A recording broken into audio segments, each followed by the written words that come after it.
मला त्या निवडणुकीमध्ये उभं राहायचं नाही. माझी इच्छा जवळ होती निवडणुकीला उभं राहायची. आणि मी निवडणुकींना कधीही घाबरणारा माणूस नाही. कुणी समोर कुणी असो, आजपर्यंत मी घाबरलो. मी निवडून येत आलेलो, मी कधी घाबरलो नाही.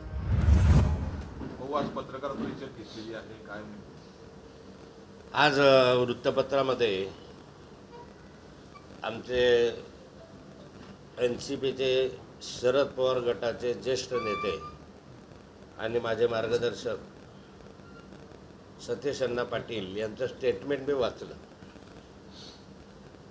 आणि त्या स्टेटमेंट हे मला वाटतं गैरसमजाच्या आधारावर केलेलं स्टेटमेंट आहे.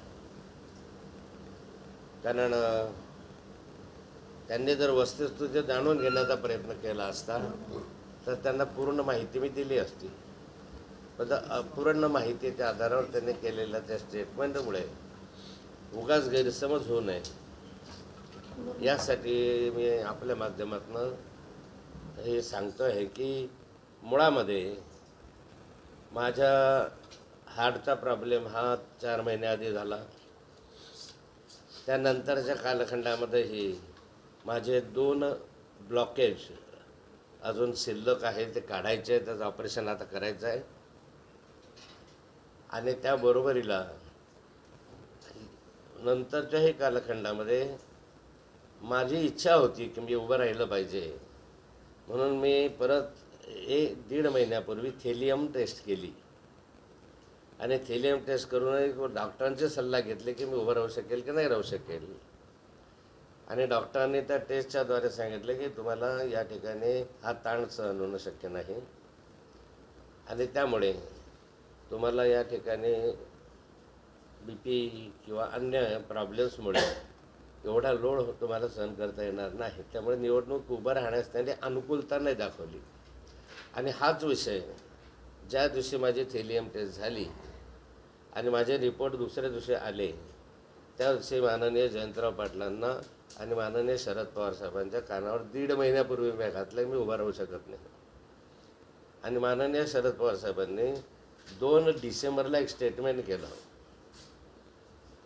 की या ठिकाणी नाथाभाऊंचा डॉक्टरांनी वैद्यकीय सल्ला घेऊन त्यांनी परवानगी दिली तरच ते निवडणुकीला उभे राहतील. हा मी नव्हतं सांगितलं, माननीय शरद पवार साहेबांनी सांगितलं होतं. म्हणजे त्या कालखंडामध्ये त्याच्यानंतरही काही 1.5 महिन्यात भरपूर घटना घडल्या. त्या घटना घडत असताना माझ्या त्या 139च्या संदर्भामध्ये काही प्रॉपर्टी जप्त झाली किंवा त्या संदर्भामध्ये काही प्रॉब्लेम्स निर्माण झाले. नंतर माझ्या मिसेसचं सुद्धा ज्यावेळेस थेलियम टेस्ट केली, थायलियम काय म्हणतात, चेस्ट टेस्ट केली, तर तिला पण 2 ब्लॉकेज आहे. म्हणजे त्यामध्ये पण त्यांना प्रॉब्लेम असल्यामुळे त्याचं तातडीनं ऑपरेशन करणं गरजेचं आहे असंही डॉक्टरांनी सूचित केलं. एकंदरीत हे सगळे विचार पाहता मेडिकल माझ्या बायकोचं हे सगळं पाहताना माननीय शरद पवार साहेबांच्या कानावर हे वारंवार घातलेलं आहे.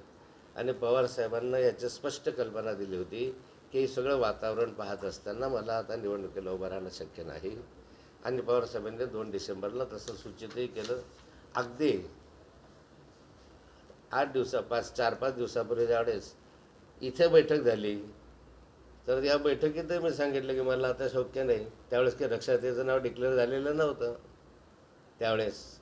आणि लोकमतनं तर टाकलंच होतं की नाथाभाऊंनी सांगितलं की मी निवडणुकीतून माघार घेतो आहे. तुम्हाला जर आठवत असेल तर आत्ता 5-7 दिवसापूर्वी. त्यामुळे स्पष्ट होतं की मला त्या निवडणुकीमध्ये उभं राहायचं नाही. माझी इच्छा जवळ होती निवडणुकीला उभं राहायची. आणि मी निवडणुकींना कधीही घाबरणारा माणूस नाही. कुणी समोर कुणी असो, आजपर्यंत मी घाबरलो. मी निवडून येत आलेलो, मी कधी घाबरलो नाही निवडणुकींना. आणि निवडणुकीला जिंकत आलेला आहे. विशेष म्हणजे पब्लिकमधून मी असा कानाकोपऱ्यातनं निवडून नव्हतं आलं, मी पब्लिकमधूनही निवडून आलेलो आहे. आणि जवळपास 30 वर्ष मी जनतेमधनं सातत्यानं निवडून आलो, हजारो मताधिक्यानं निवडून आलो. मी काही घराणेशाहीवर निवडून नाही आलो. माझे कोणी घराणे, माझे वडील काही ग्रामपंचायतचे सरपंच नव्हते, का सदस्य नव्हते, कुठली घराणेशाही आहे. आणि आमच्या कर्तृत्वावर आम्ही निवडून येत गेलो, पक्षाच्या नेतृत्वाच्या विश्वासावर आम्ही निवडून घेत गेलो, कार्यकर्त्यांच्या परिश्रमानं निवडून घेत गेलो. आणि अजूनही पुढे असा काही प्रसंग आला तब्येत चांगली झाल्यानंतर मी निवडून येणार 100%, अशी माझी तब्येत चांगली झाल्यानंतर असं मला विश्वास आहे. आणि त्यामुळे सतीश अण्णांनी जे काही केलेलं आहे ते चुकीचं वक्तव्य आहे. उगाच गैरसमज पसरू नये. मी आधीच सूचना केली होती माननीय शरद पवार साहेबांनी. आणि मी उभं राहावं का नाही राहावं हे मला कोण सांगणार आहे? तुम्ही कोणी सांगणार मला? माझा पक्ष सांगेल ना मला. माझा पक्ष जसा आदेश देईल त्याप्रमाणे काम करणारा मी माणूस आहे. मी अशातला माणूस नाही.